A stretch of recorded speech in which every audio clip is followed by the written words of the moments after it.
What's going on, Pathways Church? I'm Jake Collins, your middle school pastor, and I'm excited to join you this week on Daily Dose. This week, we're continuing our journey through the Ten Commandments. I believe that this adventure is going to be a big win for all of us, whether this is your first time exploring this list or whether you have it memorized.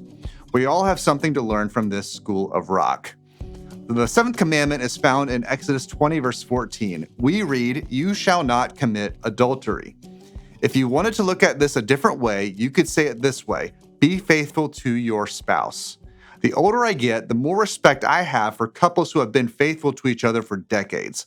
I've met couples who have been married for over 50 years, and that's an incredible picture of faithfulness, not only from them to each other, but from God to them as well.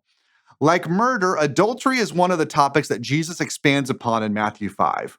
We read starting in verse 27, "You have heard that it was said, 'You shall not commit adultery.' But I tell you that anyone who looks at a woman lustfully has already committed adultery with her in his heart." So just like with the last commandment, we could find ourselves saying something like this: "Well, I haven't technically crossed that line," but our hearts and our eyes might say otherwise.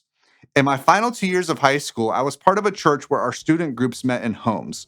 My group was 6 guys and 2 leaders. During my time in this group, one of our leaders went through the process of getting engaged, and he was just about to marry his fiance when I left for college. I remember him talking to us quite a bit about faithfulness. He talked about wanting to be faithful to his future wife through his thoughts and actions, even in these months prior to marriage.